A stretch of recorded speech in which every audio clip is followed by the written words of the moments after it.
है जी। Okay, thank you very much, आप सबका थैंक यू कि आप सबने मुझे याद रखा। चलो आ जाओ आगे। ये दिन ही ऐसे हैं कि जिस चीजों को आप पसंद नहीं करते उसका टीचर बोलना पड़ता है। आ जाओ। तो हम थ्योरी ऑफ डिमांड में चलते हैं। वैसे मैं इतना अच्छा टीचर नहीं, पहले साफ बताऊं मैं आपको, मैं अच्छा टीचर नहीं हूँ। मैं एक बहुत गंदा टीचर हूँ। मैं एक बहुत गंदा टीचर हूँ, मालूम है। मैं बच्चे के पीछे पड़ जाता हूँ, इतना पीछे कि वो दुखी हो जाए पढ़ाई को लेकर। हाँ जी, वो तो ठीक है, तुम तो तारीफ ही करो। अगर मेरी तारीफ सुननी हो तो आप तृप्ता से सुन सकते हो। आपको सही में तृप्ता बताएगी मेरे बारे में कि मैं कैसा टीचर हूँ, लेकिन अकेले में मेरे सामने नहीं बताएगी, मेरे सामने तारीफ नहीं करेगी। बाद बोलेगी, पता क्या बोलेगी, ऐसे बोल, बस ऐसे करेगी, ऐसे करती है, छी करके, बस इतना ही करती है, ज्यादा नहीं करती है ना। हाँ जी, अच्छा सुनो मेरी बात, इधर गौर से मेरी बात सुनो, मैं समझाता हूँ अभी। अरे बस दूर हो जाओ, हेलो, पहले इसको कवर करो।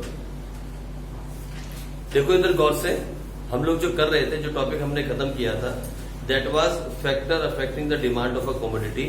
मैंने आपको कहा, हमने इसको दो में बांट दिया, factors of individual demand and market demand. एक आदमी की डिमांड और दूसरी मार्केट की डिमांड। वापस टॉपिक में आ जाओ फटाफट, जल्दी से टॉपिक में वापस आ जाओ। तो फिर हमने पढ़ा कि what are the factors which affect individual demand. एक आदमी की डिमांड को अफेक्ट करने वाले फैक्टर्स कौन से हैं? तो मैंने सबसे पहले आपको कहा प्राइस ऑफ द गुड, फिर कहा प्राइस ऑफ अदर गुड, जिसमें हमने दो गुड्स पढ़े, सब्स्टिट्यूट एंड कॉम्प्लीमेंट। फिर हमने कहा इनकम ऑफ कंज्यूमर, और उसमें भी दो बातें पढ़ी, इंफीरियर और वेरी गुड। फिर हमने कहा taste and preference, taste and preference and fashion, fashion भी है। मैंने कहा था ओमी के छोले भटूरे, याद है आपको? मैंने एग्जांपल दिया था। अरे सच बोल रहा हूँ, ओमी के छोले भटूरे जो है 45 रुपीज की प्लेट है, और उसके साथ में सुराय मार्केट के अंदर 30 रुपीज की प्लेट मिलती है। सेम क्वांटिटी है, सेम टेस्ट है, लेकिन नाम है। जिसका टेस्ट लोग के सिर पे चढ़ जाए ना, दिमाग पे चढ़ जाए, जुबान पे, तो लोग 10 किलोमीटर दूर जाते हैं खाने के लिए, पैसे की परवाह नहीं करते। सो टेस्ट एंड प्रेफरेंस है ना। अगर टेस्ट पसंद आ गया तो फिर डिमांड बढ़ जाएगी, वो भी मैंने कहा।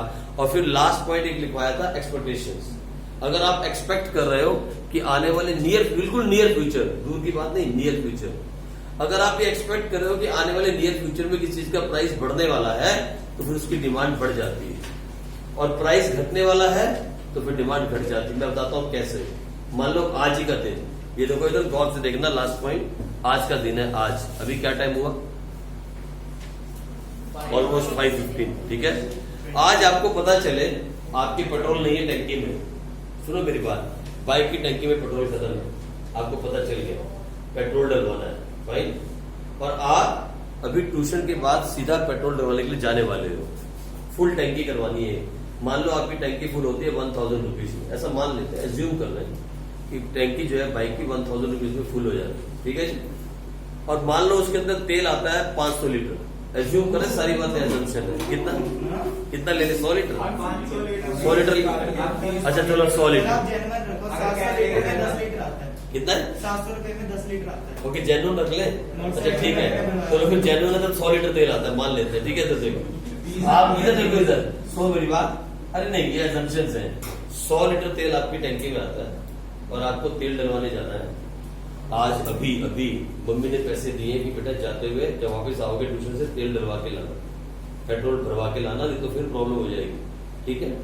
और आपको तुरंत ट्यूशन में आते ही पता लगे अपने सर से कि पेट्रोल का जो प्राइस है वो आज रात को 12 बजे के बाद 1 लीटर के पीछे 10 रुपए लीटर सस्ता होने वाला है। कितना सस्ता?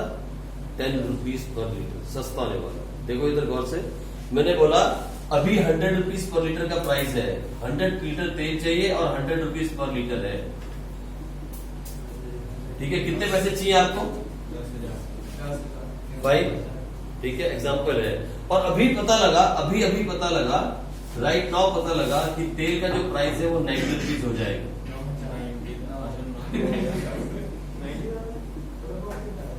सुनो मेरी बात, आज रात को 12 बजे के बाद पेट्रोल का प्राइस 10 रुपए प्रति लीटर कम हो जाएगा, ऐसा गवर्नमेंट ने अनाउंस किया, ऐसा अभी अनाउंस किया। मुझे बताओ आप अभी तेल डलवाने वाले हो या कल डलवाओगे? एक रैशनल कंज्यूमर क्या करेगा? अगर बहुत इमरजेंसी नहीं होगी तो क्या करेगा? कल पे डाल देगा। क्यों मालूम? सीधा 1000 रुपये बच रहा है, एक महीने की फीस होती है 1000 इकोनॉमिक्स की, मालूम है आपको? मजाक नहीं है? एक महीने तक आप पढ़ सकते हो 1000 रुपए के, 30 रुपए प्रतिदिन पे करते हो आप, 30 रुपए प्रतिदिन, दिहाड़ी है ये मेरी, 30 रुपए प्रतिदिन, देख रहे हो आप? और 1000 में आप पूरा महीना पढ़ सकते हो। इसीलिए आप देखो आपने क्या किया, you are expecting the price to come down in the future, you have reduce the demand. अब आप कब डिमांड करोगे? कल। आप गए नहीं पंप पे, आप सीधा घर चले, मम्मी को पता क्या बोला, मम्मी रात को तेल 10 रुपए लीटर सस्ता हो रहा है, कल डलवाएंगे तो 1000 रुपए बचेंगे। मम्मी ने क्या बोला, मेरा बेटा बड़ा समझदार है, अच्छा कोई बात नहीं कल डलवा लियो, ये कहेगी ना। बहुत इमरजेंसी नहीं गई तो क्या बोलेगी, मेरा बेटा बहुत समझदार है। इतना समझदार कब से हो गया? इकोनॉमिक्स पढ़ के, शाबाश बैठ जाए, यही बोलेगी। हेलो राहुल, बस बात बाहर आ जाए, ठीक है। इसीलिए मैंने कहा एक्सपेक्टेशन के अंदर दो बातें हो सकती हैं, या तो तेल प्राइस बढ़ने वाला है या घटने वाला, ठीक है। अगर बढ़ने वाला होगा, अगर आज रात को बढ़ने वाला होगा और मान लो आपकी टैंकी में एक दिन का तेल बचा हुआ है, आप मम्मी को क्या बोलोगे, मम्मी कल जो है ना यही तेल के हमें 11,000 देने पड़ेंगे, आज 10,000 दे दो, कल 1,000 फालतू लगेगा। फिर मम्मी क्या बोलेगी, मेरा बेटा बहुत समझदार है, 10,000 ले तेल डलवाना। दोनों में देख लो क्या होगा, आई बात समझ में? यानी अगर हम ये एक्सपेक्ट करें कि नियर फ्यूचर के अंदर प्राइस गिरने वाला है, देखो बात ये समझनी थी, अगर प्राइस गिरने वाला है, अगर हमें लगे कि प्राइस गिरने वाला है 2 घंटे के बाद या 4 घंटे के बाद या 6 घंटे के बाद, तो डिमांड क्या हो जाती है, बढ़ जाए। और अगर लगे कि प्राइस बढ़ने वाला है, तो डिमांड क्या हो जाती है, यही मैंने बताया था। एक्सपेक्टेशंस क्या होती हैं नियर फ्यूचर में, नियर फ्यूचर मैंने आने वाले 4-5 घंटे, और ये कब होता है ज्यादा पता है? पेट्रोलियम प्रोडक्ट के साथ, ये ज्यादा होता है पेट्रोलियम के साथ, गोल्ड के साथ भी होता है, मेटल्स के साथ भी होता है, लेकिन ज्यादा होता है पेट्रोल के साथ, इसलिए मैंने पेट्रोल का एग्जांपल दिया, ठीक है जी। चलो और बताओ, और कुछ? इसके बाद फिर हम आ गए मार्केट की तरफ। तो हमने मार्केट में कहा 3 बातें पढ़ी, distribution of income, government policy, और उसके बाद है और उसके बाद पॉपुलेशन। 4 बातें पढ़ी थी। हाँ जी, कौन सा? देखो यार, गवर्नमेंट पॉलिसी बहुत सिंपल सी बात है। अभी देखो पता क्या था गवर्नमेंट पॉलिसी के अंदर, मैं आपको एग्जांपल दूं दारू का। दारू जानते हो? Yes sir. दारू को बदनाम करती, कौन सा गाना था वो? हाँ गाइयो जरा, गाइयो कौन सा था? दारू का पूरा बड़ा अच्छा गाना है वो यार, 15 की ट्यूनिंग मुझे ट्यूनिंग ऐसे कुछ करके है, क्या ट्यूनिंग? हाँ क्या ट्यूनिंग है, बनाइए जरा। दारू को बदनाम करती, जसप्रीत गाइयो गा रहा था तू? हाँ तेरी मम्मी को बताएंगे, गाने गाता है यहाँ पे। हाँ ये तो गान रिकॉर्ड करते हैं, फिर बताएंगे कि ये लड़का गाने गा रहा था। तो सुनो मेरी बात, सुनो, गवर्नमेंट को रेवेन्यू मिलता है, पैसा मिलता है हर चीज से, जो भी मार्केट में बनती है और बिकती है, गवर्नमेंट पैसा कमाती है। लेकिन कुछ चीजें ऐसी होती हैं जो लोगों की भलाई के लिए नहीं होती, जैसे टोबैको, सिगरेट, अल्कोहल, और भी बहुत सारी चीजें ऐसी हैं, है ना, जो लोगों की भलाई के लिए नहीं होती, लेकिन वो बिकती हैं। आप मुझे बताओ कि एक अड्डे पे, एक दुकान पे वो क्या बोलते हो, लड़ियां सी, हाँ टबाकू की लड़ियां सी बेचने से लगी लड़की होती है,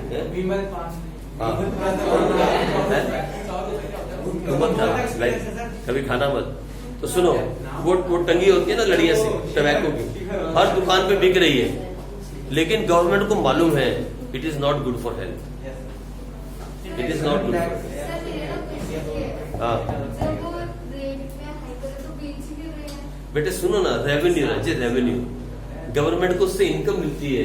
अगर गवर्नमेंट सब कुछ बंद कर देगी, ये टबैको बिकना बंद हो जाएगा, ये अल्कोहल बिकनी बंद हो जाएगी, ये क्या बोलते हैं वो विम्बल क्या बोल रहा था, पान गुटखा पान मसाला बिकना बंद हो जाएगा, तो गवर्नमेंट को इनकम कहाँ से आएगी? यही तो वो चीजें हैं जिससे गवर्नमेंट बहुत ज्यादा कमाती है। आटा दाल चीनी चावल बिकते हैं मार्केट में, गवर्नमेंट पैसा नहीं कमाती, वो गरीब आदमी के लिए है। मुझ जैसा गरीब आदमी क्या खाएगा? विमल गुटखा और वो खाएगा? मुझ जैसा गरीब आदमी तो रोटी मिल जाए बहुत है।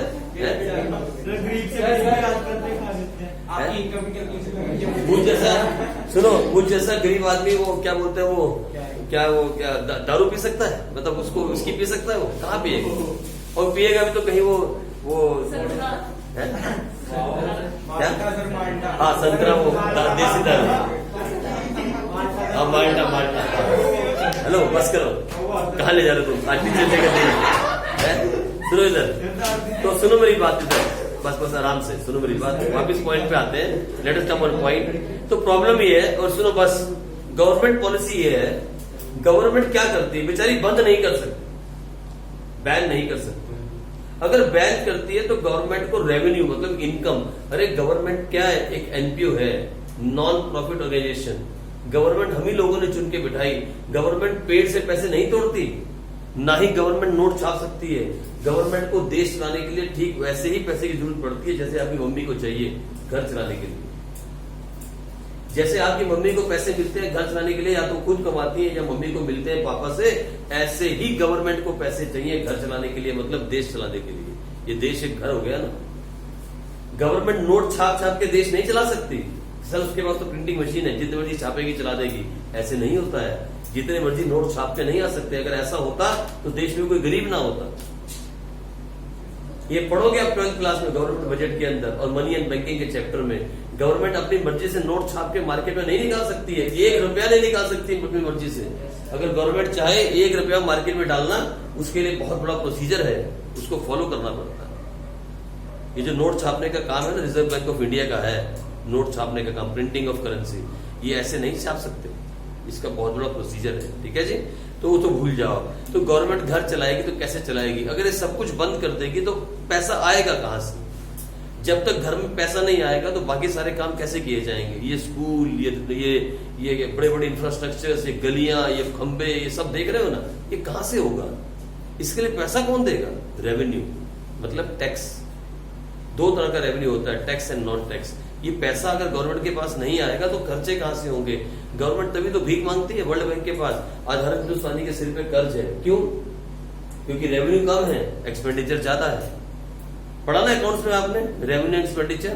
रेवेन्यू गवर्नमेंट का कम है, एक्सपेंडिचर ज्यादा है, यानी आमदनी अठन्नी, खर्चा रुपया। चल भैया बाहर भाग के लाते हैं पैसा और मांगना पड़ता है बाहर। क्या करें, देश चलाना है। आज हमारा देश जो है उधार पे जिंदा है, उधार पे। हाँ, पाकिस्तान से हम अच्छे हैं लेकिन बिल्कुल अच्छे नहीं हैं। उनके मुकाबले अच्छे हैं पाकिस्तान, श्रीलंका, बांग्लादेश, भूटान, बर्मा, नेपाल, इनसे हम अच्छे होंगे लेकिन सबसे अच्छे नहीं हैं। ये बात याद रखना। हम भी आज लोन पे जी रहे हैं। हमारा बजट भी अभी डेफिसिट बजट है, घाटे का बजट है। हमें जितना पैसा चाहिए उतनी हमारी आमदनी नहीं है। हमें पैसा वर्ल्ड बैंक से या दूसरे देशों से भीख मांगना पड़ता है। वो हमें पैसा देते हैं अपनी शर्तों पे और फिर हमें उनकी शर्त माननी पड़ती है। आज भी हम मजबूर हैं। जब से देश आजाद हुआ 74 ईयर से हम अभी भी घाटे के बजट में जी रहे हैं, क्योंकि करप्शन बहुत है। बहुत सारे कारण हैं, करप्शन का मेन कारण है, ठीक है। तो सुनो, हम उसमें नहीं जाएंगे, वो आप 12th क्लास में पढ़ लोगे। लेकिन बात थी गवर्नमेंट पॉलिसी की। तो गवर्नमेंट पॉलिसी में 2 बातें होती हैं। गवर्नमेंट के हाथ में 2 ही तीर हैं। एक गवर्नमेंट के हाथ में 2 तीर होते हैं, एक टैक्स और दूसरा सब्सिडी। अगर गवर्नमेंट चाहती है कि किसी चीज की डिमांड मार्केट में कम हो जाए, लोग उसे कम खाएं ताकि कम से कम बीमार पड़े, तो फिर गवर्नमेंट उस पर टैक्स बढ़ा देती है। क्या करती है? टैक्स। अभी आपको याद हो, थोड़े दिन पहले की बात थी, लॉकडाउन के अंदर गवर्नमेंट ने दारू खोल दी थी, ठेके खोल दिए सारे। देखा, याद है आपको? दारू के सारे ठेके खोले थे। लोगों ने 1-2 किलोमीटर की लाइन लगा दी। पता गवर्नमेंट ने क्या किया था? गवर्नमेंट ने 70% तक टैक्स बढ़ा दिया था। आपने सुनी थी वो खबर किसी ने? तो गवर्नमेंट ने क्या किया, ताकि लोग घर से बाहर ना निकले और कम खरीदे, तो 70% तक टैक्स बढ़ा दिए। यानी 100 रुपए की चीज को गवर्नमेंट ने 170 में करके बेचा और 70 रुपीज सीधे गवर्नमेंट के खाते में जा रहे थे, सीधे गवर्नमेंट के खाते में। ऐसा क्यों किया? Because government doesn't want people to get spoiled. तो टैक्स बढ़ा दिया, डिमांड को लिमिटेड रखने के लिए टैक्स को बढ़ा दिया। तो 2 ही तीर है गवर्नमेंट के पास। गवर्नमेंट पॉलिसी में 2 बातें आती हैं। एक तो गवर्नमेंट के पास होता है क्या? एक होता है टैक्स और दूसरा होता है सब्सिडी। अब देखो ना, गवर्नमेंट चाहती है कि लोग वो क्या बोलते हैं, वो गोबर की बनी हुई वो उपले ना जलाएं और वो लोग कोयले ना जलाएं, लोग लकड़ी ना जलाएं। हर घर के अंदर एलपीजी सिलेंडर होना चाहिए, ये गवर्नमेंट चाहती है। क्यों? क्योंकि जब आप वो कोयला जलाते हो तो उसकी जो गैस है वो आपके अंदर जाती है और आपकी छाती को खराब कर देती है। और गवर्नमेंट को बाद में आपका इलाज करना पड़ता है फ्री के अंदर, सिविल अस्पताल के अंदर। तो गवर्नमेंट अपने आप को बचाने के लिए क्या करती है मालूम? आपको आपके घर पे क्या पहुंचा रही है? Gas cylinder. और मालूम है क्या है? आप पूछना घर जाके आज, उस पर सब्सिडी मिलती है। आप जितना पैसा देते हो ना सिलेंडर का, उसमें से कुछ पैसा 200 या 250 रुपए वापिस कट के आपके अकाउंट में आ जाते हैं, bank account. That is called subsidy. मालूम सब्सिडी क्यों देती है गवर्नमेंट? ताकि आप सिलेंडर लेते रहो और अपने आप को बचा के रखो, आपकी भलाई के लिए। गवर्नमेंट जो सब्सिडी दे रही है उसको गवर्नमेंट अपने पैसों में से दे रही है। आपके 250 रुपए गवर्नमेंट भरती है कंपनी को। कंपनी सस्ता नहीं देती सिलेंडर। आपने कभी कैंटीन गए हो, आर्मी कैंटीन? वहां से सामान लिया? मार्केट से कितना सस्ता मिलता है? आपको लगता हो, आपको क्या लगता है अरे यार वहां जाओ, क्या बोलते हैं बाजार में, ये च्यवनप्राश का डब्बा बाजार में 150 रुपए का था, मुझे कैंटीन से 100 का मिल गया, मैंने 50 बचा लिए। अरे मूर्खों, 50 बचाए नहीं, 50 गवर्नमेंट ने भर दिया आपके नाम पे सब्सिडी देके। क्यों? क्योंकि आपके पापा देश के लिए लड़ रहे हैं, इसीलिए गवर्नमेंट भर रही है पैसा। और पैसा कहां से आ रहा है? हम जैसे लोग जो आर्मी में काम नहीं करते, जो टैक्स हम भरते हैं, उस पैसे से गवर्नमेंट सब्सिडी देती है। और हम उसी सामान को लाके क्या सोचते हैं, हमें बहुत सस्ता मिल गया, लेकिन वो सर्कल घूम के हमारे ही सिर पे गिरता है, टैक्स हमारा ही कटता है, लेकिन हमें समझ नहीं आती। आई मेरी बात समझ आपको? ये बहुत बड़ा सर्कल है, आप सीखोगे जब बड़े हो जाओगे। थोड़े बड़े हो जाओगे तो गवर्नमेंट बजट के अंदर मैं आपको सिखाऊंगा मैक्रो इकोनॉमिक्स, अभी नहीं, ये सारा सर्कल समझ जाओ। लेकिन अभी गवर्नमेंट के पास दो चीजें, टैक्स और सब्सिडी। अगर गवर्नमेंट टैक्स बढ़ा देगी, ये देखो, अगर गवर्नमेंट टैक्स को बढ़ा देगी तो टैक्स के बढ़ने से क्या बढ़ेगा? प्राइस बढ़ जाएगा, प्राइस बढ़ जाएगा, चीजें महंगी हो जाएंगी। और प्राइस के बढ़ने से डिमांड क्या हो जाएगी? डिमांड कम हो जाएगी। तो गवर्नमेंट टैक्स किस पे बढ़ाएगी? वो क्या बोलते थे आप, वो विमल गुटखा, क्या नाम है उसका, पान मसाला, और क्या होता है, सिगरेट, और वो टोबैको, और वो एल्कोहल, इन सब पे टैक्स बढ़ा देगी। ये सब चीजें महंगी हो जाएंगी। तो मुझे ऐसा गरीब आदमी अगर कभी गलती से सोच भी ले कि मुझे अल्कोहल पीनी है, तो बोलेगा 400 रुपए की बोतल है, छोड़ना है तो पिज्जा खा लेते, दो छोड़ कर, है कि नहीं, कहानी खत्म कर, पिज्जा खाते घर को चल। तो गरीब आदमी जिसकी जेब में 400-500 रुपए होते होंगे, कई महीने में एक बार मिलते होंगे, वो सोचेगा मैं अल्कोहल पीऊं कि पिज्जा का घर पे चलूं, तो पिज्जा घर चले जाएगा, नहीं पिए। क्या क्या कह रहा? आ जाओ इधर, ये देखो,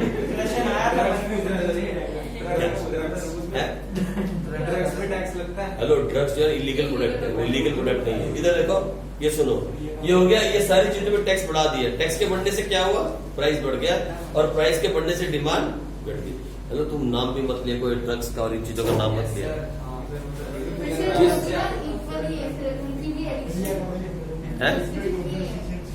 लेकिन पता है क्या है, मेरी बात सुनो इधर। हेलो, ये जो ड्रग्स का तुम नाम लेते हो ना, ये नाम लेना भी ड्रग्स का पाप है। पाप है ये, पाप। नदी किनारे सांप है, ये सच्चे में पाप है।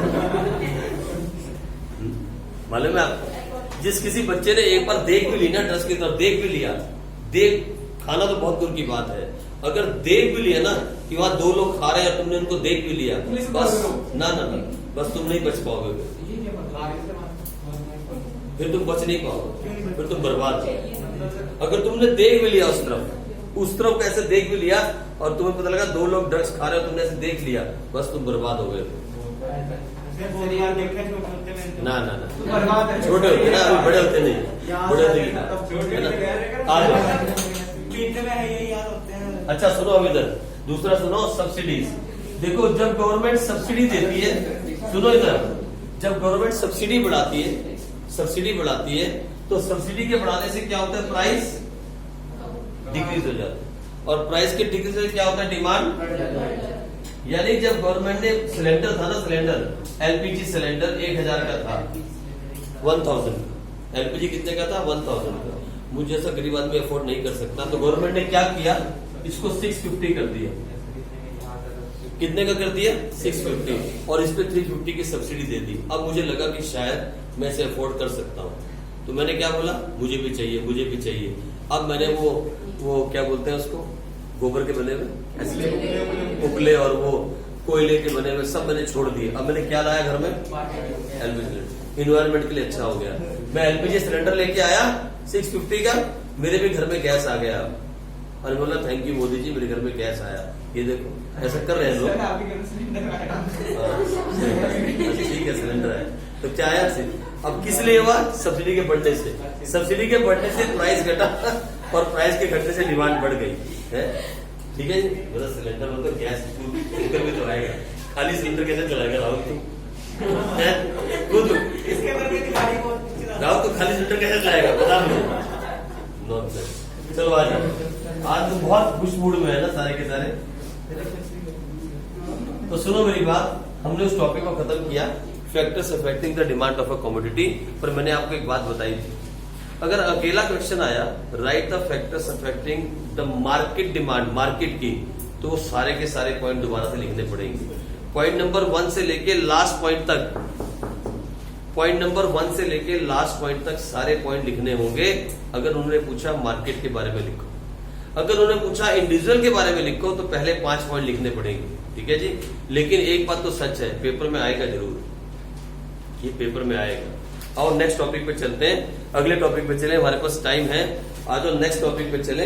ये टॉपिक हम खत्म कर दें, बहुत बड़ा टॉपिक हमने खत्म किया। डिमांड शेड्यूल भी हम कर चुके, लॉ ऑफ डिमांड भी कर चुके। अब आप पढ़ते हैं explain the exception of law of demand.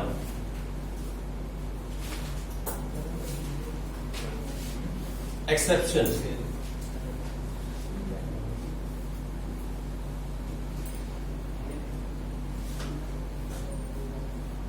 ये भी बहुत इंपॉर्टेंट टॉपिक है, exception of law of demand.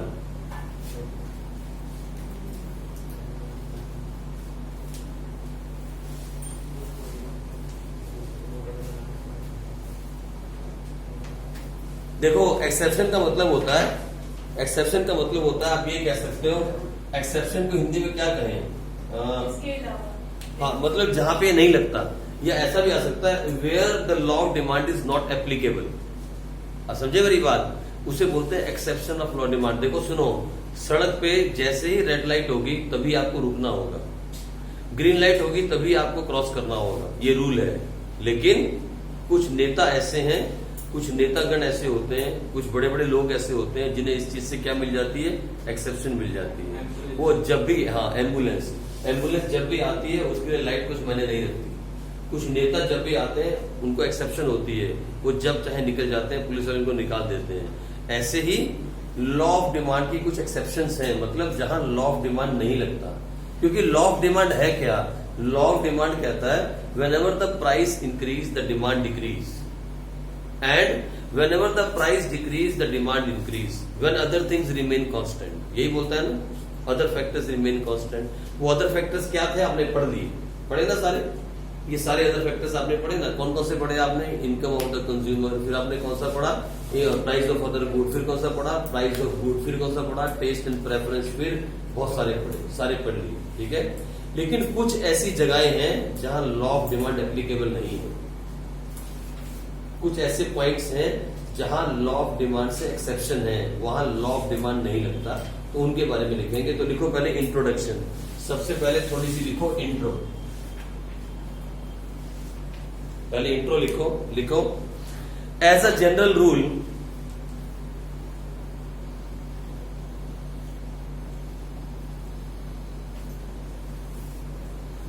As a general rule comma demand curve slopes downward.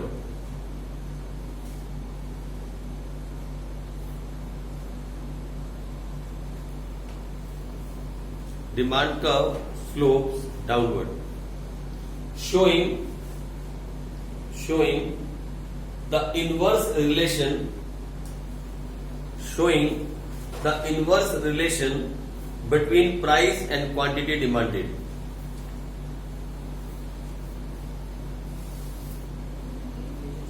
Showing the inverse relation between price and quantity demanded। However,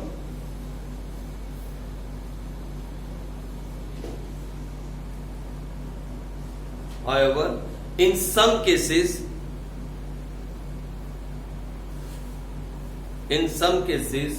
this may not happen। However, in some cases this may not happen।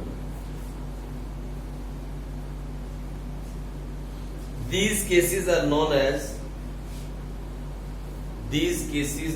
as exceptions of law of demand. These cases are known as exception of law of demand.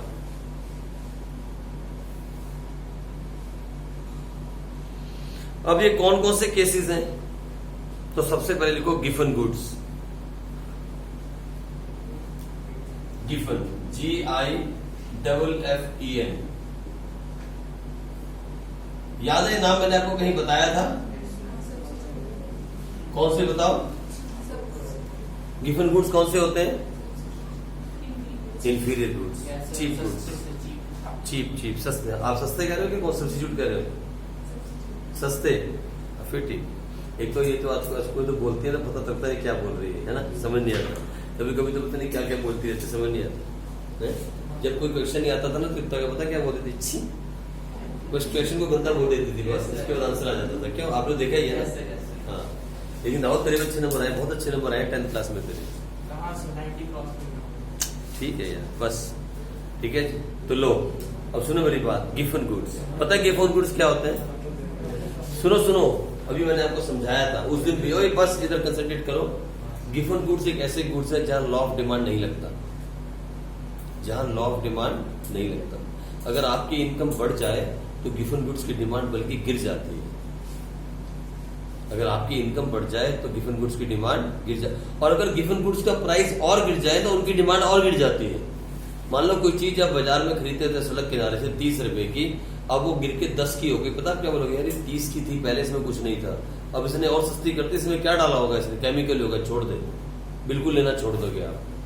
मान लो आपकी income ना भी बढ़ी और आप मान लो मेरे जैसा कोई आदमी ये 30 रुपए का परचेज करके लाता है दुकान के रास्ते से. ये कहां से? सड़क के रास्ते से 30 रुपए का. और मुझे मालूम है इसमें कुछ नहीं है, महंगा मैं ले नहीं सकता, औकात से बाहर है, तो 30 का ले आया, 30 रुपए. ठीक है. आप पता लगा अगली बार गया उसने 10 का कर दिया. 10 रुपए का. अब इसमें 30 में कुछ है, 10 में क्या डालोगा? छोड़ यार, ये तो बहुत घटिया क्वालिटी हो गई. मतलब मेरी इनकम नहीं बढ़ी लेकिन मैंने फिर भी छोड़ दिया. क्योंकि पहले से क्या है? ये गिवन गुड्स, ये पहले ही चीप गुड है. मुझे मालूम है इसमें कुछ खास है नहीं, ये सिर्फ टाइम पास करने के लिए है और मैं पहले ही इसको यूज कर रहा हूं क्योंकि मेरे पास पैसा नहीं है. और अब ये और सस्ता हो गया तो मैं खरीदूंगा इसको. मैं बोलूंगा पहले इसमें कुछ नहीं था, अब ये 10 का बेच रहा है, इसमें क्या डालेगा 10 रुपए में? तो पानी भी ना आए 10 रुपए के अंदर, मैं छोड़ दूं. I will leave it. तो गिवन गुड्स एक ऐसे गुड्स हैं जहां लॉ ऑफ डिमांड एप्लीकेबल नहीं है. लॉ ऑफ डिमांड वहां नहीं लगता गिवन गुड्स के केस में. तो लिखो फटाफट जल्दी से लिखो. These are special kind of inferior goods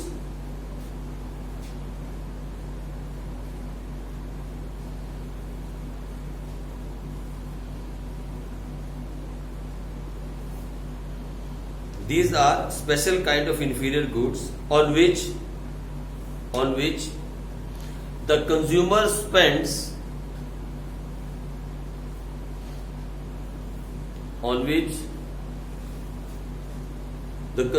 spends a large part of his income.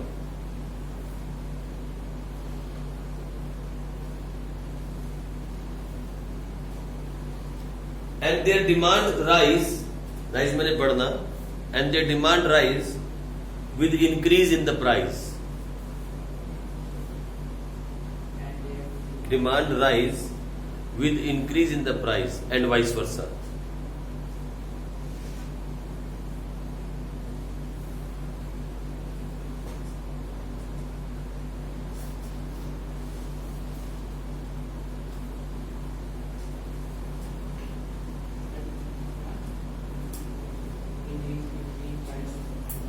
And vice versa. ठीक है जी.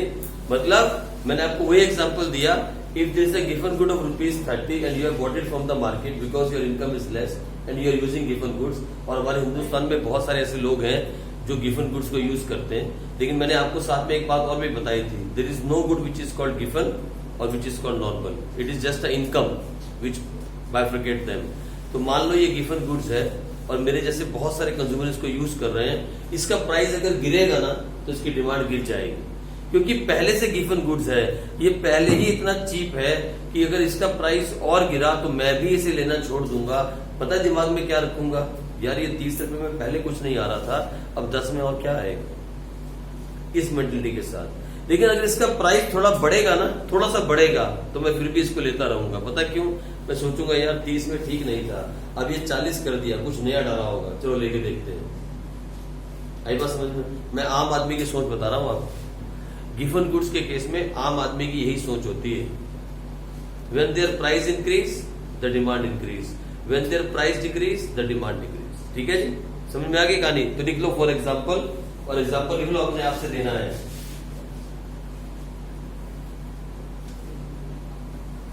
लिख लो एग्जाम्पल अपने आप से दे लेंगे, ऐसे लिख लो। ठीक है, चलो दूसरे, स्टेटस सिंबल गुड्स।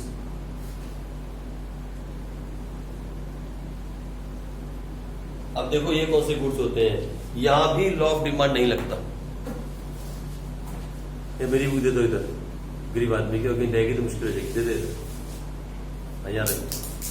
अब सुनो मेरी बात सुनो, मालूम है आपने अमीर लोग देखे? अमीर लोग है तो अबे वो हेलो साइकिल भी नहीं मेरे पास ढंग की, इधर देखो। अमीर लोग देखे होंगे आपने, बड़ी बड़ी कोठियों वाले। आप एक बात तो है, गरीब आदमी की कुटिया ही। इधर देखो सुनो, अमीर जो लोग होते हैं, बड़े बड़े वाले है ना, बड़े बड़े घर होते हैं, वहां एक बड़ी सी गाड़ी पार्क की होती है, BMW या मर्सिडीज बेंज। आप उनसे बोलो यार आपने मर्सिडीज बेंज क्यों ली, आप 4 मारुति ले लेते। अच्छी गाड़ी है। एक मेरी सुनो मेरी बात, पॉइंट पे रहो, पॉइंट पे, बार बार पॉइंट से मत जाओ। देखो ना, आप किसी अमीर आदमी को बोल के देखो कि आपने मर्सिडीज बेंज क्यों ली। एक मर्सिडीज बेंज के अंदर कम से कम 10 मारुति आनी थी। अगर स्विफ्ट डिजायर भी लेनी हो तो कम से कम 5-7 तो आ जाती एक मारुति उसमें, मर्सिडीज बेंज की उसमें, या BMW के उसमें, या ऑडी के उसमें। बताओ क्या बोलेगा? आपका दिमाग खराब है क्या? मैं मारुति चलाऊंगा, मैं इतना बड़ा आदमी मारुति चलाऊंगा क्या? अरे मेरा स्टेटस है भाई, कोई मेरा भी कोई स्टेटस है, समझे आप मेरी बात? तो स्टेटस सिंबल की जब बात आती है ना, स्टेटस सिंबल, फिर पैसा नहीं देखा जाता, फिर पैसे की बात नहीं आती, फिर स्टेटस सिंबल बन जाता है। बड़ी गाड़ी मैंने, बड़ा आदमी, बड़ा फोन मैंने, बड़ा आदमी। तो जब बात स्टेटस सिंबल की आ जाए, फिर लॉ ऑफ डिमांड तो गया पानी में। फिर लॉ ऑफ डिमांड की परवाह तो मुझ जैसे गरीब आदमी करते हैं। प्राइस बढ़ा तो डिमांड घटा दो, प्राइस घटा तो डिमांड बढ़, ये हम लोग देखते हैं। जो अमीर लोग होते हैं ना, rich people, they see the status symbol, उन्हें स्टेटस की परवाह होती है। यहाँ जितने आप लोग बैठे हो सब स्टेटस की परवाह करते हो, ये वाली जीन्स डालनी है, ये वाली शर्ट डालनी है। मुझ जैसा देखो 300 रुपए 200 रुपए में काम चला लेता है। स्टेटस की बात है, स्टेटस सिंबल। आपको लगता है कि ये वाले शूज होने चाहिए, ये वाली जीन्स होनी चाहिए, इस वाली कंपनी की जीन्स होनी चाहिए, इस वाली कंपनी की शर्ट होनी चाहिए। ये कौन सी बात है? ये स्टेटस सिंबल की बात है। फिर आप देखो, वो पैसा नहीं देख, आपके सामने बिग बाजार में चले जाओ, सामने यहाँ पे एक शर्ट टंगी है, वो 1000 रुपए की है, और उसके साथ में एक शर्ट टंगी है, वो 2000 की है। पर ये वो कौन सी है? वो पीटर इंग्लैंड की शर्ट है। और वो ऐसी आती है ना शर्ट, पीटर इंग्लैंड के नाम से शर्ट आती है, थोड़ी सी पीटर इंग्लैंड ब्रांड आता है बहुत जबरदस्त शर्ट्स का। वो ये शर्ट टंगी है, मैंने देखा है, मैं ले तो नहीं सकता, मैं देख तो सकता हूँ। तो यहाँ पे एक शर्ट टंगी है और यहाँ पे साथ में दूसरी शर्ट टंगी है। कौन सी? हाँ बहुत बार क्या, लेकिन वीजा कुछ भी नहीं आता। अब तो बिग बाजार ही बिक गया, मालूम है आप? बिग बाजार बिक गया, रिलायंस ने खरीद लिया है ना। और ये भी बिक गया, क्या नाम है उसका, इजी डे, सब बिक गए। तो ये देखो, ये कोरोना ने कितने बाजार बिका दिए मालूम है? ये 15,000 करोड़ का बाजार था, बिग बाजार, जो बिक गया। इतनी बड़ी सुपरमार्केट फेल हो गई, इतनी बड़ी chain, almost 700 supermarkets in all over India, और ये फेल हो गया बिकॉज ऑफ कोरोना। मानते आप? फेल हो गया ये बिकॉज ऑफ कोरोना वायरस, और उसको बेचना पड़ा रिलायंस इंडस्ट्रीज को। और अगले 15 साल तक इस बिजनेस को नहीं कर सकता। ये अकेले आदमी ने शुरू किया बिजनेस था, it is very good business, big बाजार है ना, लेकिन अब बिक गया। तो आ जाओ, सुनो इधर मेरी बात गौर से, तो देखो 27,000 करोड़ में बिका है, 15,000 करोड़ का तो लोन है इसके सिर पे, और 27,000 करोड़ में सौदा हो। आज की अखबार में सारा डिटेल में दिया हुआ, न्यूज़पेपर पढ़ा करो। तो एक तरफ ये शर्ट है 1000 की, एक तरफ ये शर्ट है 2000 की, दोनों शर्ट है और अच्छी क्वालिटी की। ये ब्रांड है, वो नॉन ब्रांड है। आप किस तरफ जाओगे? जहां ब्रांड है। पैसा does not matter, because you are showing the status symbol now. आपको लगता है कि आप ब्रांडेड शर्ट को डाल के मार्केट में निकलोगे तो आपको 4 लोग पूछेंगे, वाह यार ये तो ब्रांडेड कपड़े डालता है या डालती है। मुझ जैसा नहीं है, वो ढील ढाली टी शर्ट डालेगा 200 रुपए की काम चला, वो काम ऐसा नहीं है। मेरी एज में आके आप ऐसा कर सकते हो, आपकी एज में ऐसा नहीं है। शूज डालने तो ब्रांडेड डालने है ना, शर्ट्स डालनी है तो ब्रांडेड डालनी है। तो फिर क्या होता है वहां पे, ये जो है ना लॉ ऑफ डिमांड, जिसके तो हवा निकल जाती है। जब स्टेटस की बात आ जाए ना, फिर लॉ ऑफ डिमांड नहीं लगता। ठीक है, तो लिख लो फटाफट जल्दी से लिखो। Those goods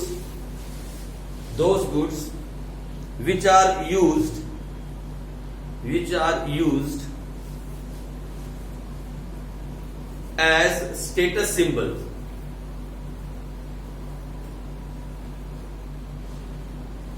like for example expensive cars। अच्छा, एक वो देखा आपने diamond ring, diamond not ring, diamond देखा, डायमंड की रिंग होती है, महंगे से महंगी रिंग डाल के वो जो लेडीज होती हैं अमीर, मतलब रिच फैमिलीज की, वो लोगों को दिखाती फिरती, बिकॉज स्टेटस सिंबल है वो। डायमंड रिंग है ना, गोल्ड ये भी हो गया।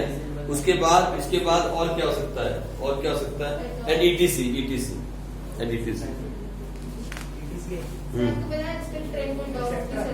है डॉग्स भी हैं। देख लो कमाल की बात, दुनिया किस तरफ जा रही है। मुझे जैसे आदमी कहाँ जाएगा साइकिल चलने वाला। लिखो आगे लिखो, the higher the price of these goods, the higher the price of these goods, the higher the price of these goods, the higher will be the demand.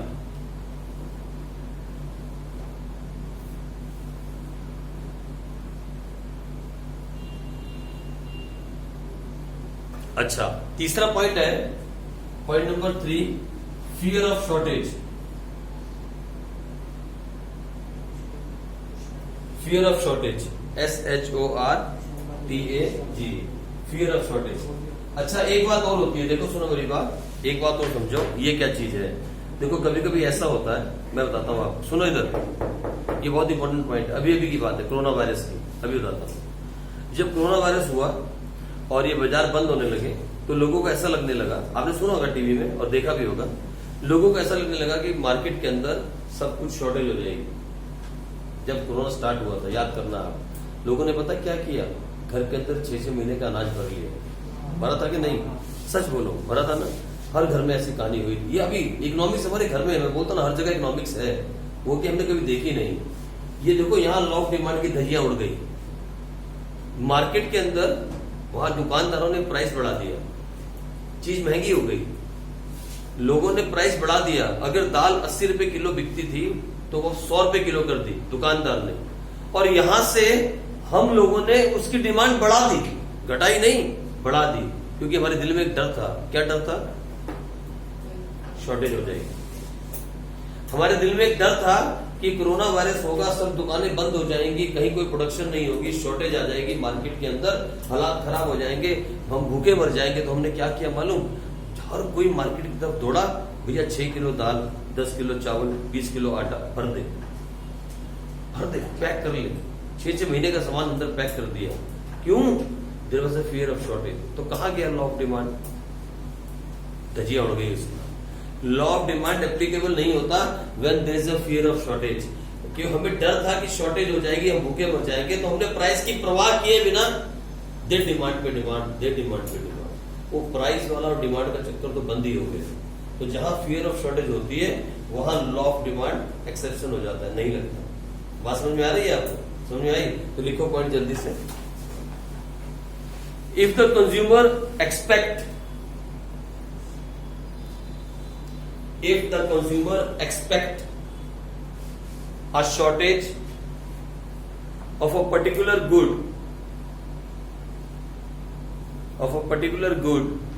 in near future,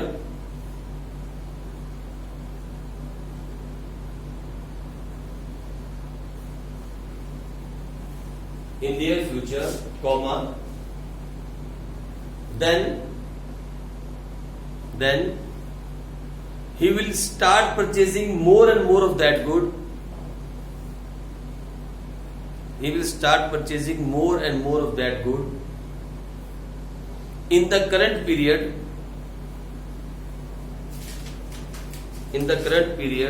Even if their price are rising.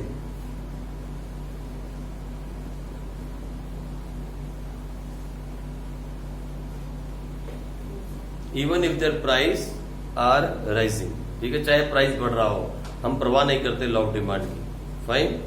इसका मतलब for example लिखो, for example the medical emergency of corona, यही example दे देना, अभी अभी हुआ था। ठीक है जी, लो हम यहीं पे बंद करेंगे, अब बहुत नींद आ रही है, इसके आगे हम मेडिकल इमरजेंसी ऑफ कोरोना यहीं बंद करेंगे, इसके आगे हम कल पढ़ेंगे। कल का टाइमिंग आपने लिख लिया है, कल का टाइमिंग 8 to 9 इकोनॉमिक्स।